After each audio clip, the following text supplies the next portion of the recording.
Hello बच्चों, happy Holi to all of you again. हमारे देश में एक खासियत हमेशा से रही है। यहाँ पर हर त्योहार 2 या 3 दिन मनाया जाता है। उसका खास कारण है क्योंकि मुहूर्त और कुंडली देखने की आदत है लोगों को, और उस मुहूर्त के हिसाब से तय होता है कि किस दिन क्या काम करना है। अगर हम मुहूर्त से सामान्य तौर पर ये मतलब है कि ग्रह नक्षत्रों की दशा किस समय सबसे उपयुक्त होगी कोई भी काम करने के लिए। यदि हम कहें एस्ट्रोलॉजी के संदर्भ में, तो एस्ट्रोलॉजी काफी हद तक सही होती है, लेकिन समस्या यहाँ पर इस बात को लेकर के है कि उसका जो प्रिडिक्शन दिया जा रहा है, वो प्रिडिक्शन कौन दे रहा है और वो कितना सही होगा। उस हिसाब से एक पंचांग बनाया जाता है, एक कैलेंडर बनता है, और उसके हिसाब से सारे काम होते हैं। यहाँ तक कि रक्षाबंधन कब मनाना है, किस समय राखी बांधना है, क्या करना है, कैसे करना है, ये सारी चीजें उस हिसाब से तय होती हैं। तो हालांकि अभी होली को लेकर के भी कहीं पर एक दिन पहले होलिका दहन रहा, कहीं दूसरे दिन रहा, कहीं अलग टाइमिंग रहा, तो उस हिसाब से देश भर में होली अलग अलग समय पर मनाई जा रही है। और हमारी लोकतंत्र की खासियत भी यही है, जो कि हम पढ़ रहे हैं कि संविधान हमें छूट देता भी है कि हम अपने हिसाब से हर चीज को कर सकें।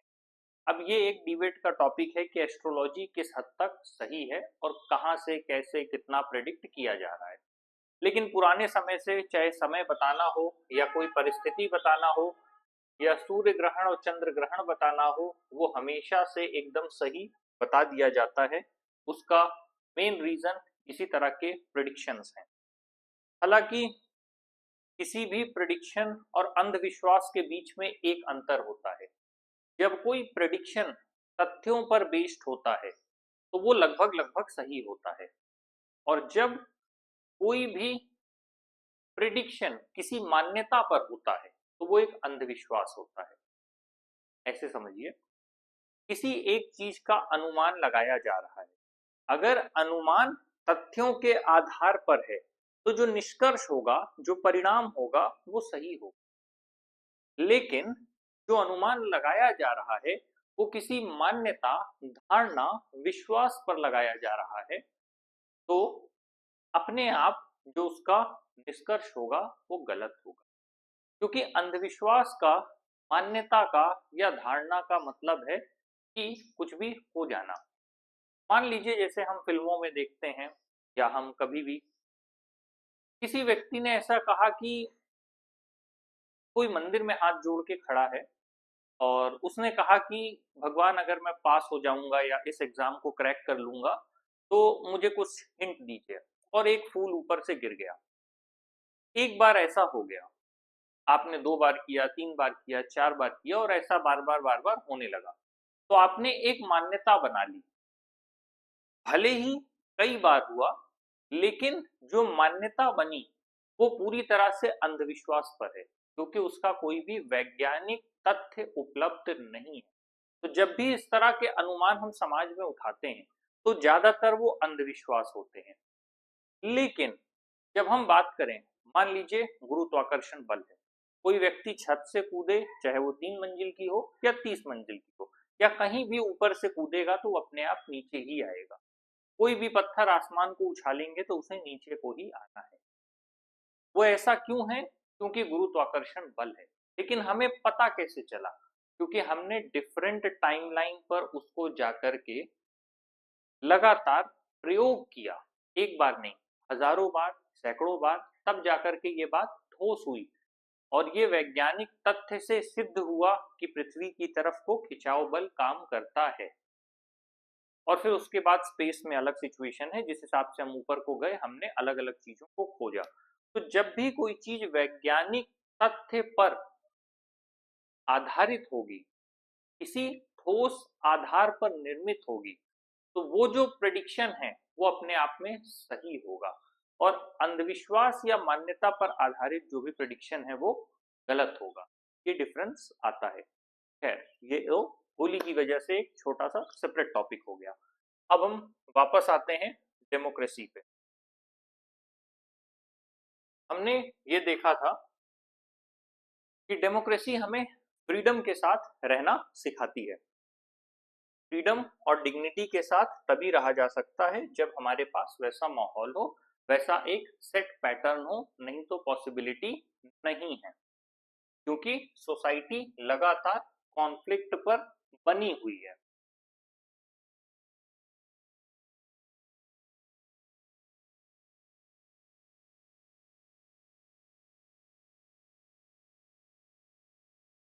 जब हम बात करते हैं हमारी एक्सपेक्टेशंस की,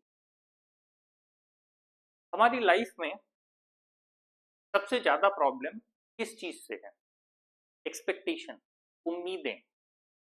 हालांकि ये कहना गलत होगा कि हम उम्मीदों के बिना जी सकते हैं, क्योंकि उम्मीद का एक मतलब है कि हम अपने जीवन को कर्म से बांधते हैं और उसके अनुसार हम अपने भविष्य को निर्मित करने का प्रयास करते हैं। हमारे कर्म कभी भी स्वतंत्र नहीं होते, ये गलतफहमी कभी नहीं होनी चाहिए।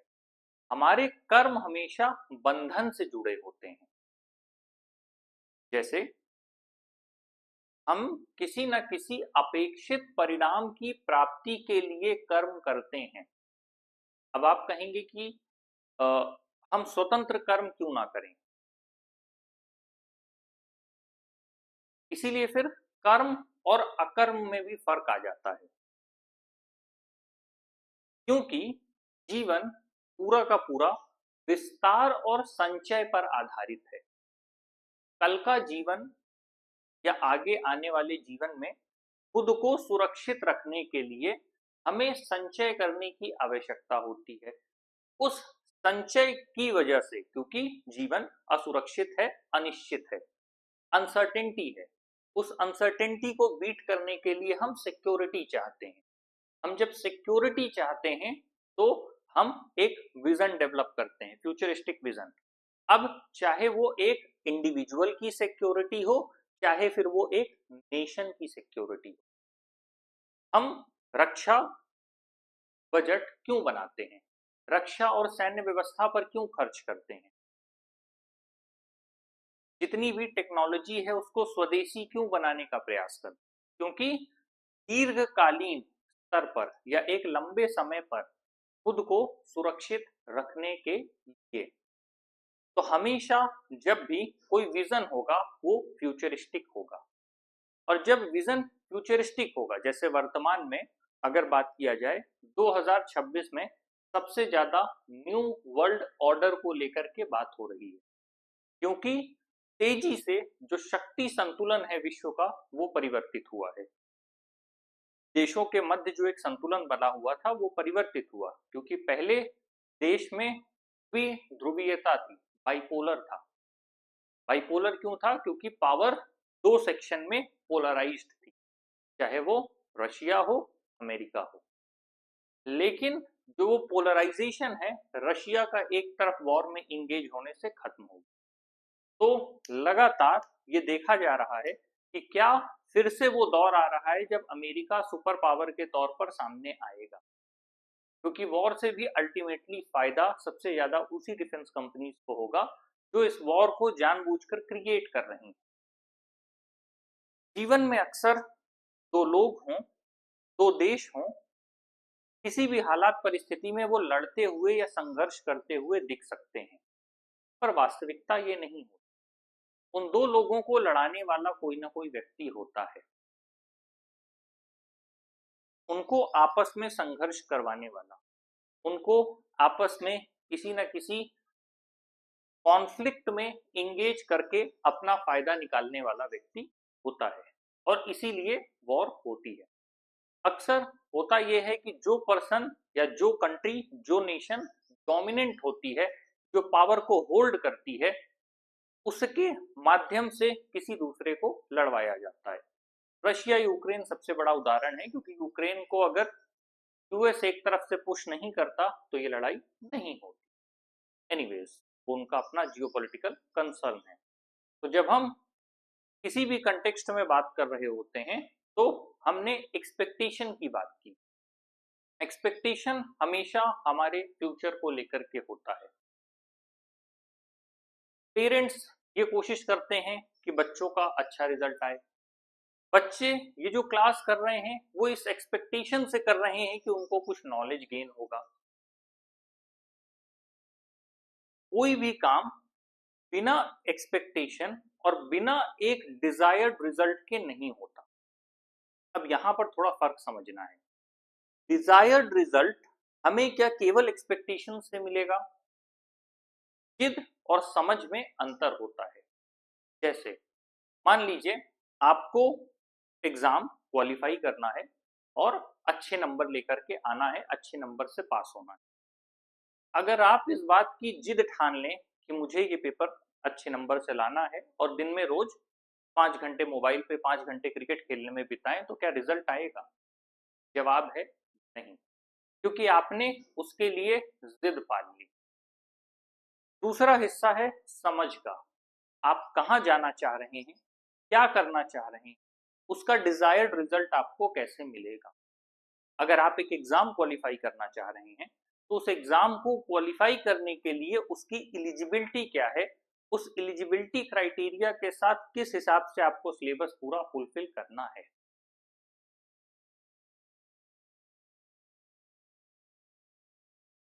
तो ये फर्क है जिद और समझ का। ये फर्क है एक्सपेक्टेशन और डिजायर्ड रिजल्ट का। एक्सपेक्टेशन क्यों है, उम्मीद क्यों है? क्योंकि आपको परिणाम चाहिए। तो क्या एक्सपेक्टेशन से परिणाम मिलेगा? लोग कहेंगे एक्सपेक्टेशन मत करो, ये पॉसिबल नहीं है, क्योंकि लाइफ पूरी की पूरी रिजल्ट ओरिएंटेड या रिजल्ट ड्रिवन है। क्यों है? क्योंकि भगवान ने हम सबको ऐसा बनाया है कि हमें संचित करना होता है। अपने आने वाले कल का नहीं पता होता।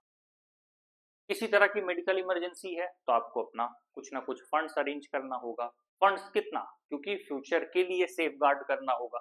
तो धीरे धीरे जब हर एस्पेक्ट में आप समझेंगे तो संचय ह्यूमन नेचर है। ह्यूमन का नेचर से ज्यादा ह्यूमन की नीड है। तो फिर इसका मतलब फ्यूचर को लेकर के सिक्योरिटी का पर्पस अपने आप अराइव होगा। अब जैसे ही फ्यूचर का सिक्योरिटी पर्पस आया तो अपने आप एक्सपेक्टेशन आ जाएगी। उस एक्सपेक्टेशन से डिजायर्ड रिजल्ट आएगा। सारा खेल इन दोनों के बीच है। सिर्फ उम्मीद आपको कुछ नहीं दिला सकती। उम्मीद तो हर व्यक्ति करता है। अगर एक कंपटीशन दे रहे हैं जहां 10 लाख लोग फॉर्म भर रहे हैं, वहां पर 1000 सीट है, तो हर व्यक्ति ये उम्मीद कर रहा है कि उसे वो सीट मिल जाए, वो सिक्योर करे और उसे अपनी एक बेटर लाइफ मिले। लेकिन फिर यही फासला जिद और समझ के आधार पर तय होगा। कहीं किसी एक जगह पहुंचने का एक प्रॉपर रूट मैप होता है, एक ब्लूप्रिंट होता है, उसके हिसाब से नेविगेशन और मैन्युवरिंग होती है। अगर ब्लूप्रिंट और रोड मैप ही नहीं है, अगर इंडिया की बात किया जाए तो वर्ल्ड लार्जेस्ट इकोनॉमी या वर्ल्ड टॉप इकोनॉमी पे आने के लिए कोई एक ग्रोथ का रूट मैप होगा, एक ब्लूप्रिंट होगा। उस हिसाब से उस दिशा में जब काम करेंगे तब जाकर के डिजायर्ड रिजल्ट मिलेगा। लेकिन सिर्फ मान लेने से मिल जाए ऐसा नहीं होता। तो सवाल एक्सपेक्टेशन होने या होने का नहीं है, सवाल उस डिजायर्ड रिजल्ट का है जहां तक कोई भी पर्सन या नेशन पहुंचना चाहता है, और उसका सही रोड मैप क्या है, उसका सही रूट मैप क्या है। तो इस हिसाब से तय होता है एक्सपेक्टेशन और रिजल्ट के बीच की दूरी। तो जब हम डेमोक्रेसी की बात करते हैं तो सवाल ये है कि हमारे एक्सपेक्टेशंस क्या हैं, और जो भी हमारे एक्सपेक्टेशंस हैं क्या वो पूरी तरह फुलफिल हो पा रहे हैं। ये भी एक बहुत बड़ा सवाल है। जब भी हम अपने आसपास के लोगों से बात करते हैं तो उनका कहना होता है कि डेमोक्रेसी और सारे सिस्टम से ज्यादा अच्छी है। चाहे वो मोनार्क हो, चाहे वो मिलिट्री हो, चाहे वो रिलीजियस लीडर्स हों। ऐसा नहीं है, जब हम अपने देश की बात करते हैं तो हम संवैधानिक तंत्र की बात करते हैं। अरसे से, चाहे वो इंग्लैंड जैसे देश रहे हों, धर्म का बहुत बड़ा, जो धर्म की बहुत बड़ी भूमिका सत्ता के समानांतर रही है। धर्म और सत्ता में हमेशा से लड़ाई रही है। अक्सर चाहे वो धार्मिक हो, चाहे वो आध्यात्मिक लोग हों, वो चाहते हैं कि सत्ता का संचालन हमारे हिसाब से। ये समस्या देखने को लंबे समय से मिली। अब हालांकि उनके द्वारा दिए गए दिशा निर्देश यदि समाज हित, जनहित और देश हित में है, तो उनके द्वारा दिया गया दिशा निर्देशन जन कल्याण को प्रत्यक्ष तौर पर लाभान्वित करता है। और यदि वही दिशा निर्देशन अपने किसी स्वार्थ से जनित होता है, तो फिर ये लंबे समय में चाहे व्यक्ति हो, चाहे समाज हो, चाहे राष्ट्र हो, सबको बुरी तरह से प्रभावित करने का काम करता है। तो जब हम बात करते हैं केवल लोकतंत्र और राजतंत्र और सैन्य शासन ही नहीं है, इनके समकक्ष धर्म गुरु भी हैं। कई जगह रिलीजियस लीडर्स भी चीजों को संभालते रहे। पर अधिकांश लोगों की बात किया जाए तो सबने ये कहा कि डेमोक्रेसी सबसे अपने आप में बेस्ट ऑप्शन है और हमें डेमोक्रेसी के साथ ही जाना चाहिए।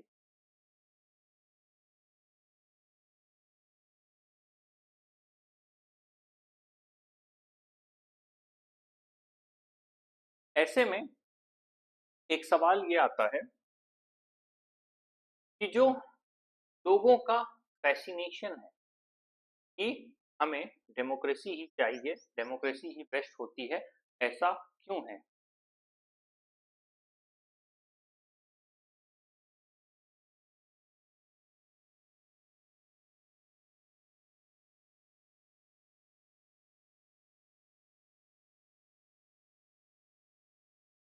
तो अगर कोई एक व्यक्ति हो या कोई एक संस्था हो या कोई एक जगह हो या कोई एक स्थान हो, मंदिर हो या कुछ भी हो, अगर उसकी मांग बहुत ज्यादा है, तो एक सवाल ये पैदा होता है कि आखिर उसकी मांग कितनी ज्यादा। तो जब हम संस्था के संदर्भ में बात करते हैं, तो संस्थागत रूप से लोकतंत्र की ज्यादा मांग होने का क्या कारण है, ये फिर हमको देखना पड़ेगा कि आउटकम्स ऑफ डेमोक्रेसी ऐसा क्या है कि लोग ज्यादातर डेमोक्रेसी की तरफ जाने की बात करते हैं। क्या डेमोक्रेसी की वजह से किसी तरह के मॉरल रीजंस हैं जो लोग उधर की तरफ, लोकतंत्र की तरफ जाना ज्यादा पसंद करते हैं, या इसके कुछ और रीजंस हैं जिसकी वजह से डेमोक्रेसी को सपोर्ट किया जाता है? अगर हम वर्तमान में बात करें तो लगभग लगभग 100 देशों से ज्यादा, जब हम वैश्विक स्तर पर बात कर रहे हैं, तो 100 देशों से ज्यादा जगहों पर डेमोक्रेसी या डेमोक्रेटिक पॉलिटिक्स को इस्तेमाल किया जा रहा है।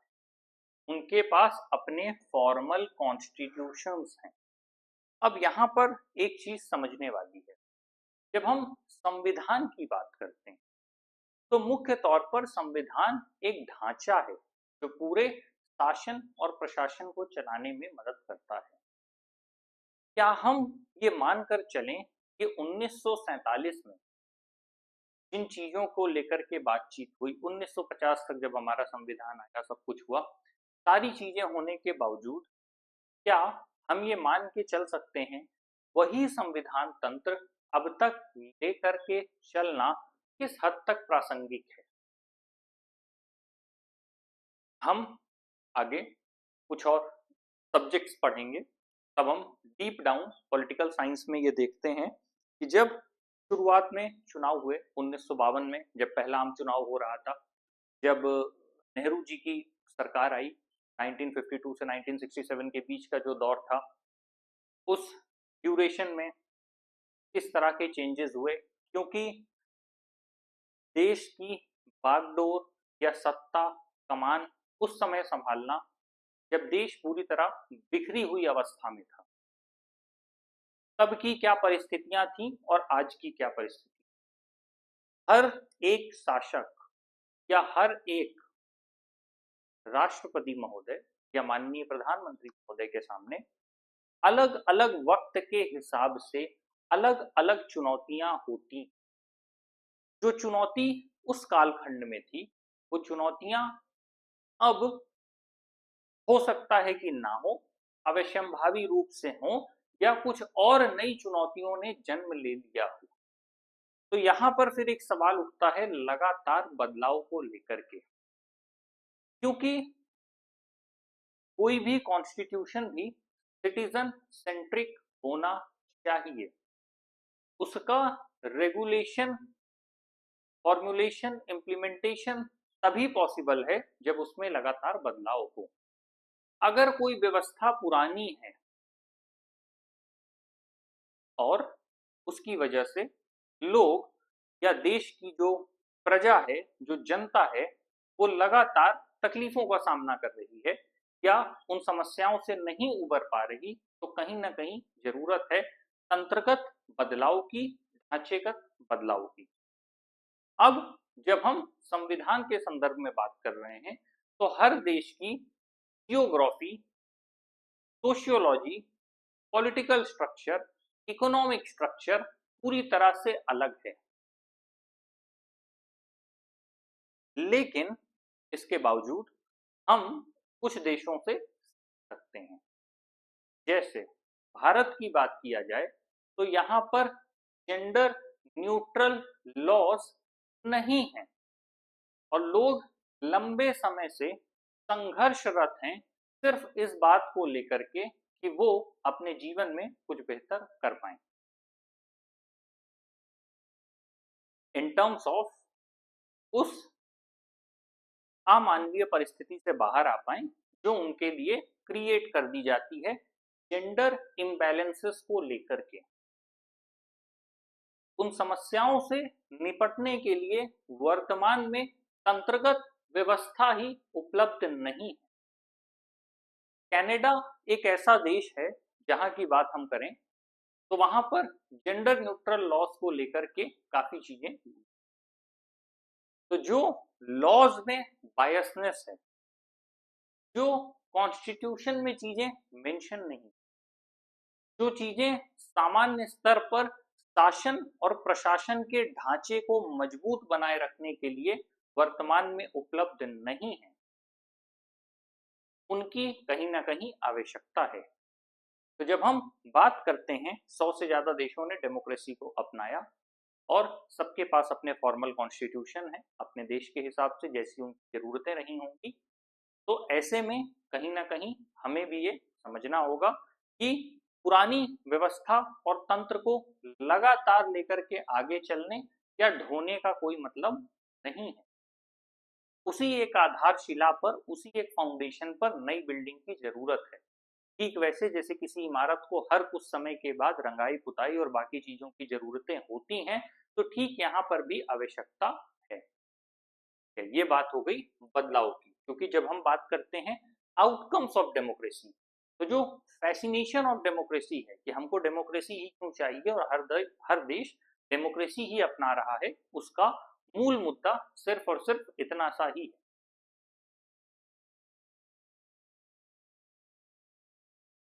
क्योंकि किसी देश को एक ऐसी आधारशिला या एक ऐसी नींव मिल जाती है जो कि स्थिरता लेकर के आती है। किसी भी देश में शीर्ष संवैधानिक पदों पर बैठे लोगों के लिए सबसे बड़ी चुनौती का विषय होता है स्थिरता को बनाए रखना। यदि अस्थिरता का माहौल होगा तो अपने आप अराजकता जन्म लेगी और जब अराजकता जन्म लेगी तो उसका परिणाम हिंसा होगा। साथ में ही जब हम लोकतंत्र की बात करते हैं तो ये हमको एक पूरी व्यवस्था देते हैं जिसमें लोगों के द्वारा चुने गए लोग हम पर शासन करें, मतलब हम ही लोगों के द्वारा जो लोग चुने गए हैं वही हम पर शासन करें। ऐसे में अपनी बातें उन तक पहुंचाना और उनके माध्यम से अपने हित में फैसले करवाना। साथ ही संविधान के संदर्भ में बात हो तो चाहे वो इलेक्शंस कैसे होंगे, पार्टीज कौन सी होंगी और सिटीजन्स के राइट्स क्या होंगे,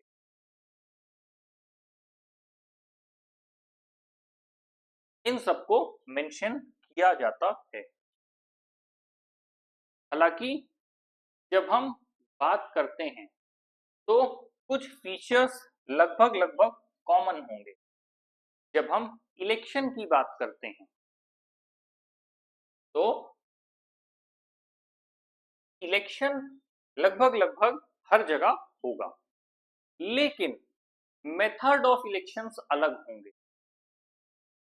चाहे हम अपने ही देश में बात करें, वो लोकसभा हो, राज्यसभा हो, विधान सभा हो, विधान परिषद हो, या फिर राष्ट्रपति पद का चुनाव हो, प्रधानमंत्री पद का हो, हर एक के लिए अलग अलग व्यवस्था होती है। कुछ जगहों पर व्यवस्थाएं सिमिलर हैं, कुछ जगह पर व्यवस्था डिफरेंट है। इस हिसाब से व्यवस्था में फर्क देखने को मिलता है। तो जब हम चुनाव की बात करें तो चुनाव की व्यवस्था लगभग हर देश में देखने को मिलेगी जहां पर भी लोकतंत्र है। लोकतंत्र का मतलब ये है जनता का शासन, लेकिन अलग अलग पद्धति देखने को मिल सकती है, अलग अलग क्षेत्र का विस्तार देखने को मिल सकता है। चाहे जब हम लोकसभा की बात कर रहे हैं तो उसका एरिया अलग है, पॉपुलेशन का जो कैलकुलेशन है वो अलग है, उसमें परिवर्तन होता रहता है। और अगर हम स्टेट की बात करें तो वहां पर सिचुएशन अलग देखने को मिलती है। तो जब हम डेमोक्रेसीज की बात कर रहे हैं तो वो एक दूसरे से अलग हैं, लेकिन जो उनकी बेस लाइन है, जो उनका फाउंडेशन है, वो हर जगह एक है। किसी ने उसी बेसलाइन और फाउंडेशन पे, जब हम इन सभी 100 देशों की बात करते हैं तो उस बेसलाइन और फाउंडेशन में कुछ लोगों ने अपनी इमारत जस की तस रखी है, कुछ लोगों ने उसी इमारत को अपग्रेड कर लिया है। तो समय के साथ अपग्रेडेशन की बात होती है, रिफॉर्म की बात होती है, चेंज की बात होती है, तब जाकर के चीजें समझ में ज्यादा सही से आती हैं।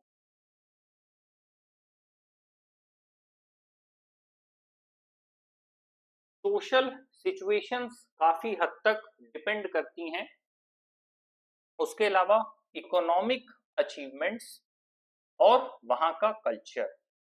जब हम डेमोक्रेसी में बात करते हैं तो स्वाभाविक सी बात है, जहां पर मास अमाउंट ऑफ पॉपुलेशन शामिल होगी वहां पर अल्टीमेटली एक लेवल पे पैसा इन्वॉल्व होगा। लेकिन फिर भी फर्क है। जब हम भारत की चुनाव प्रणाली की बात करते हैं तो भारत की चुनाव प्रणाली में समाज, संस्कृति, धर्म, इन सब की एक प्रमुख भूमिका देखने को मिलती है। यहाँ पर किसी एक व्यक्ति के व्यक्तित्व पर जोर दिया जाता है, जबकि अमेरिका जैसे देशों में जब चुनाव होता है तो उनके चुनाव को सबसे ज्यादा बिजनेसमैन इन्फ्लुएंस करते हैं। वो अपने हित में पॉलिसीज बनाते हैं, उनमें पोलराइजेशन होते हैं, आपस में लॉबिंग होती है गवर्नमेंट को लेकर के, कौन किस गवर्नमेंट को सपोर्ट करेगा, कौन फंड करेगा, और सब कुछ ओपनली होता है। ऐसा नहीं है कि वहां पर कुछ भी छुप के हो रहा है, ये सारी चीजें ओपनली होती हैं।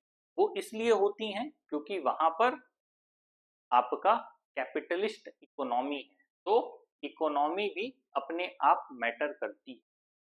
लेकिन इंडिया में इसके अपोजिट देखने को मिलता है।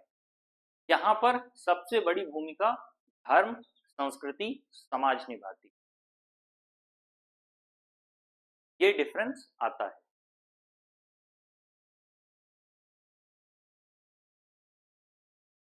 कल्चर, कल्चर भी काफी हद तक इम्पैक्ट करता है। जैसे अमेरिका में हर बार इमिग्रेशन पॉलिसीज को लेकर के बात होती है, क्योंकि जो वहां के स्थानीय लोग हैं वो हमेशा इस बात से चिंतित होते हैं कि जो लोग बाहर से आएंगे वो हमारी नौकरी ले लेंगे।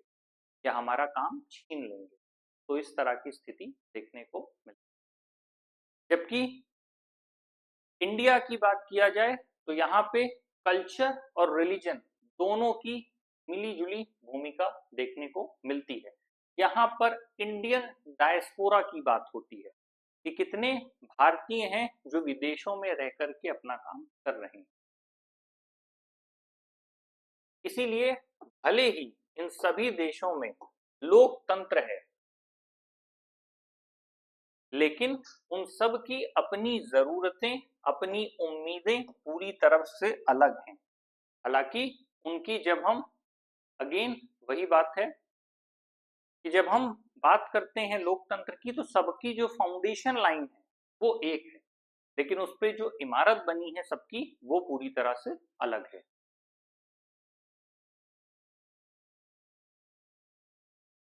अब जो एक फैसिनेशन है डेमोक्रेसी को लेकर के,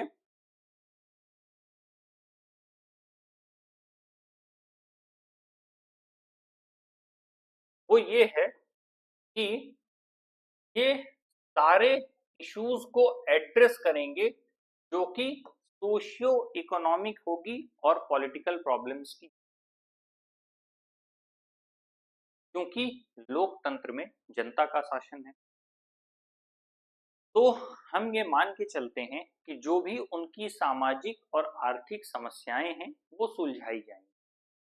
समय समय पर प्रोटेस्ट होना, कभी सरकारी कर्मचारियों और अधिकारियों का हो कि हमारा जो डीए है बढ़ना चाहिए, कभी प्रोटेस्ट हो कि पुलिस जो है वो एक्सेस पावर यूज कर रही है, इतनी पावर उसे नहीं यूज करनी चाहिए, नहीं देनी चाहिए, या पुलिस की ब्रुटैलिटी देखने को मिल रही है। स्टूडेंट के अपने डिमांड्स होते हैं कि हमें इंटर्नशिप मिलना चाहिए, या हमें क्रॉस कल्चरल प्रोसेस में रखना चाहिए, या हमें और अपॉर्चुनिटीज मिलनी चाहिए कॉलेजेस में।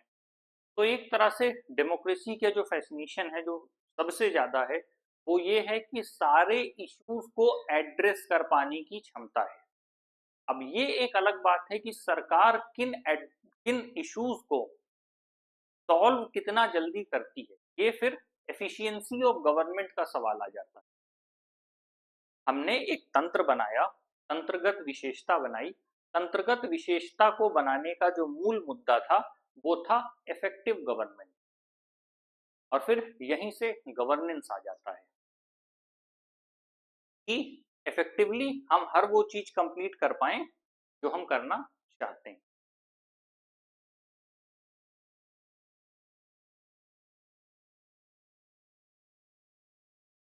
अब ऐसे में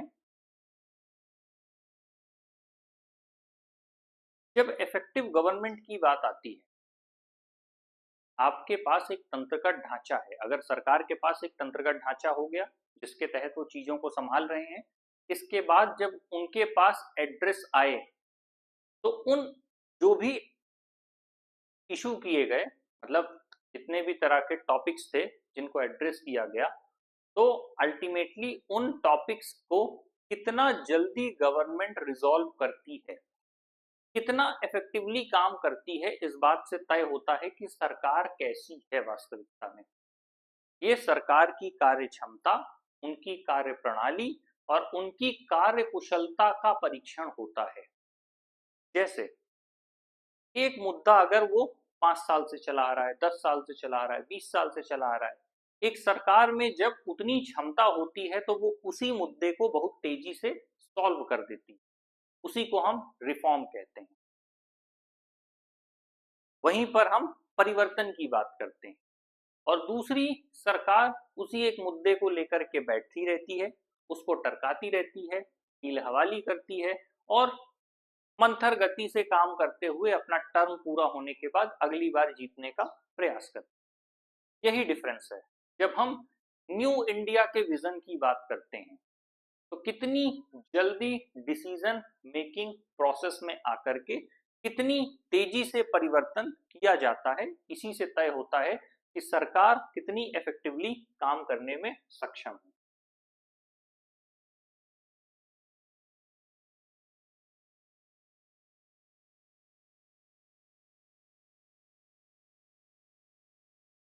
जब हम बात करते हैं अपनी एक्सपेक्टेशंस की, जब वो नहीं पूरी होती तब हम डेमोक्रेसी को ब्लेम करना शुरू करते हैं। अगेन हमारे जो भी अपने इश्यूज हैं हमने एड्रेस किए और नहीं पूरे हुए। अब अगर हम मेंस राइट की बात करें, हमें दिख रहा है डेटा लगातार डे बाय डे बढ़ रहा है, साल दर साल लोगों की मौत हो रही है डिफरेंट रीजन से। उसके जो रीजन है वो है सिस्टम में फंसने की वजह से। सिस्टम इस तरह से डिजाइन किया गया है कि एक बार जो व्यक्ति सिस्टम में फंस गया उसको न्याय ले पाना ही बहुत बड़ा काम हो जाता है, या फिर न्याय मिलता भी है तो इस कीमत पर मिलता है कि उस न्याय की कोई मूल्य नहीं रह जाता। इसीलिए कई बार कहते हैं कि सिस्टम में कई बार इंटर होना ही अपने आप में पनिशमेंट है। जब सिस्टम पनिशमेंट देगा वो एक अलग बात है, लेकिन आप एक बार सिस्टम में इंटर कर गए तो वो खुद में ही पनिशमेंट हो जाता है। इसीलिए कहीं ना कहीं लोग जस्टिस सिस्टम पे भरोसा नहीं रख पाते। तब ऐसे में लोग डाउट करने लगते हैं किस पे? डेमोक्रेसी पे। जब भी कोई सरकार समाज में निहित मुद्दों को सुलझा पाने में असमर्थ होगी तो उसके कार्यप्रणाली कार्यकुशलता पर सवाल उठेगा, उसकी क्षमता पर सवाल उठेगा, और सरकार सफल है या असफल इस बात का आकलन सिर्फ उसके कामों से ही हो सकता है। तो हमें यह समझना होगा कि जब भी हम डेमोक्रेसी की बात कर रहे हैं तो ये केवल फॉर्म ऑफ गवर्नमेंट है। फॉर्म ऑफ गवर्नमेंट हो जाने से किसी तरह की अचीवमेंट नहीं आ जाती। फॉर्म ऑफ गवर्नमेंट हमको केवल एक स्टेबलाइजेशन का सोर्स प्रोवाइड करता है, ये हमको कंडीशंस देता है, ये हमको अचीवमेंट नहीं दे रहा, ये हमको स्टेबिलिटी दे रहा है कि हम इन कंडीशंस से के माध्यम से, क्योंकि अब हमें स्टेबिलिटी मिल गई, इनके माध्यम से अब हम अपने डिजायर्ड गोल्स को अचीव कर पाएंगे, हम अपने अचीवमेंट की तरफ जा पाएंगे। जैसे माता पिता अपने बच्चे को सुविधा क्यों देते हैं? उन सुविधाओं को इसलिए प्रोवाइड करते हैं कि बच्चा और ज्यादा परफॉर्म कर पाएगा और बेटर वे में उसका काम हो सकेगा।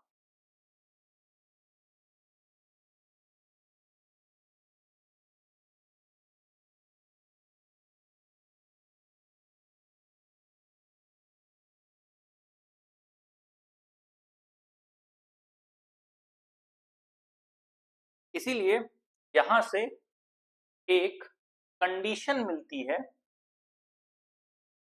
सिटीजन के पास भी एक कंडीशन है जहां से वो एडवांटेज लेते हुए ये तय कर सकते हैं कि वो इन गोल्स को अचीव कर पाएंगे या नहीं।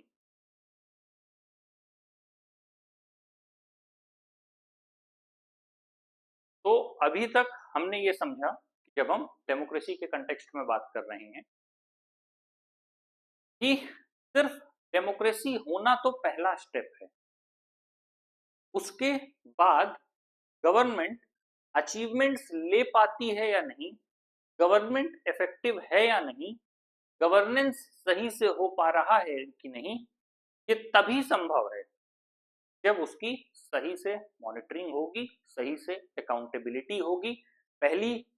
पहला स्टेप है कि गवर्नमेंट तैयार हो चेंज के लिए, और उस चेंज के बाद इफेक्टिव वे में उसको रिव्यू किया जा सके, तभी हम कह पाएंगे कि डेमोक्रेसी के होने से एक गवर्नमेंट सफल है या असफल है।